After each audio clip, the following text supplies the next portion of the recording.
Ladies and gentlemen, you've heard all the evidence. I submit that this was not a hot-blooded crime of passion. Consider this.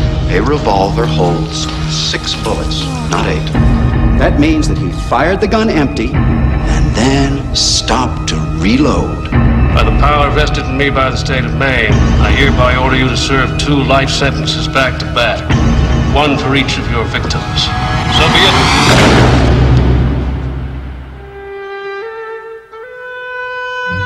Send you here for life? That's exactly what they take. I believe in 2 things.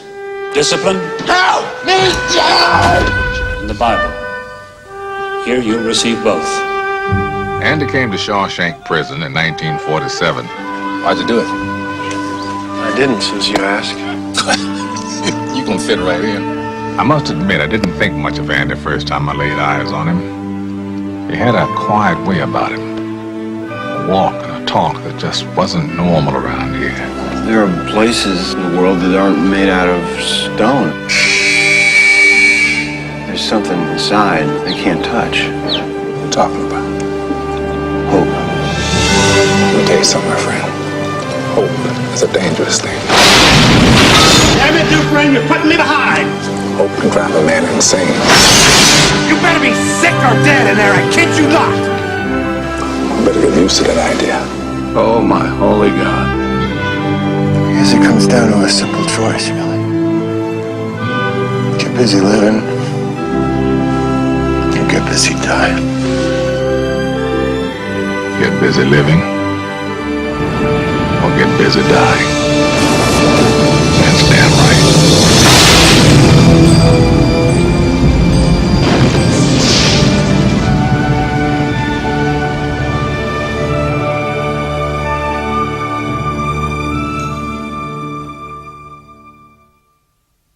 Now, gentlemen, I want to ask you this.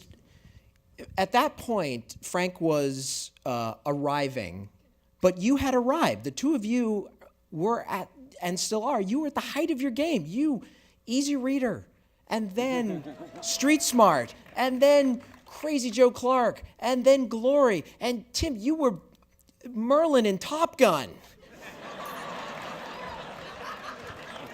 So he had nothing to lose, but you guys, you had reputation. So what specifically was it about this that you said, we're in?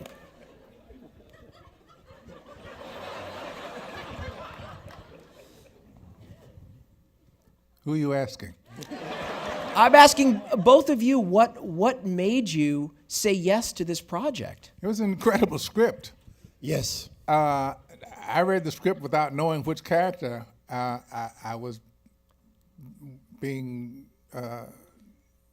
told to read for. Nobody told me which character to read for. Really? No. So when I read the script, I called my agent and said, whatever. Wow. It didn't really matter to me. And then he said, no, they want you to play Red.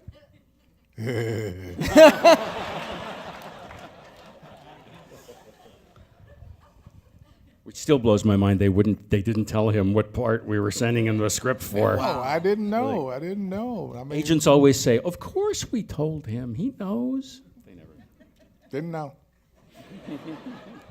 But then when I did know, boy, I was like, okay, I own this. Funny, that's what I thought too.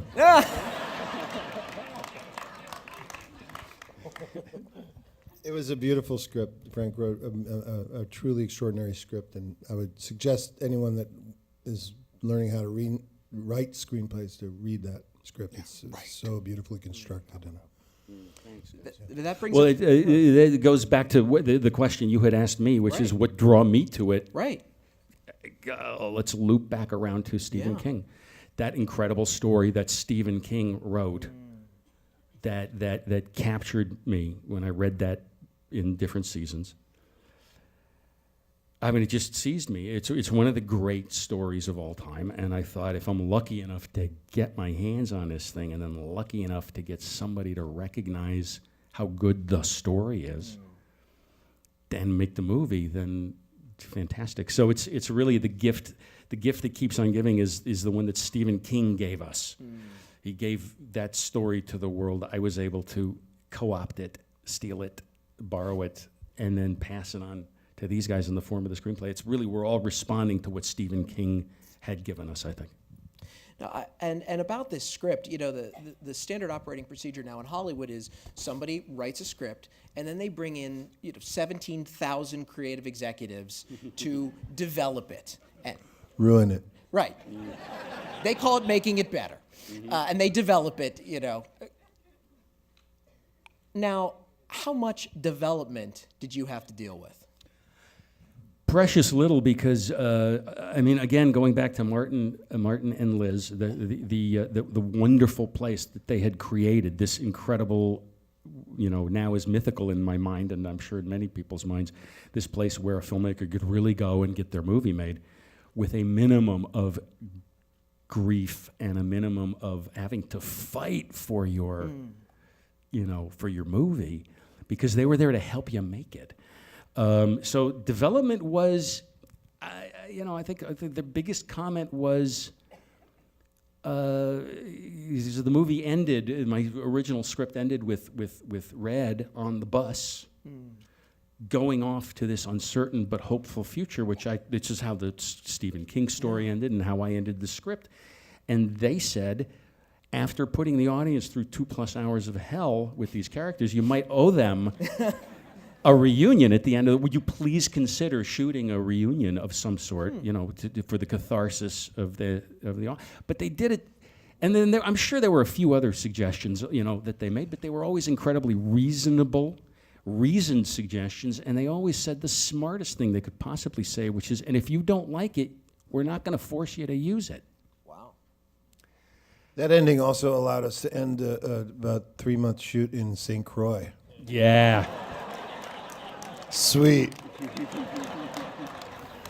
A 3-month shoot in Ohio, in St. Croix. In St. Croix. Oh, yeah. No. I mean, forgive me, but holy God, the heat, the humidity.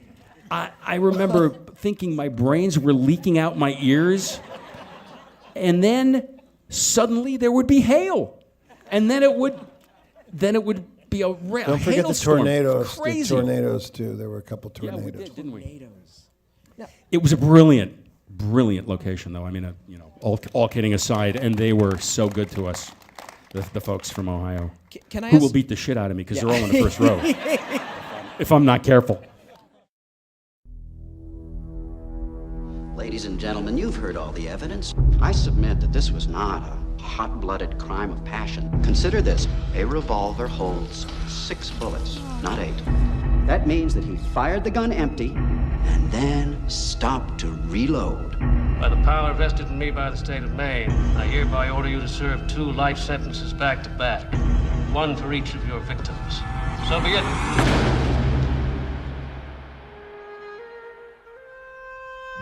Send you here for life? That's exactly what they take. I believe in 2 things: discipline Help me down! and the Bible. Here you'll receive both. Andy came to Shawshank Prison in 1947. Why'd you do it? I didn't, since you asked. You gonna fit right in. I must admit, I didn't think much of Andy first time I laid eyes on him. He had a quiet way about him. A walk and a talk that just wasn't normal around here. There are places in the world that aren't made out of stone. There's something inside that they can't touch. What are you talking about? Hope. Let me tell you something, my friend. Hope is a dangerous thing. Damn it, Dufresne, you're putting me behind! Hope can drive a man insane. You better be sick or dead in there, I kid you not! You better get used to that idea. Oh, my holy God. I guess it comes down to a simple choice, really. Get busy living, or get busy dying.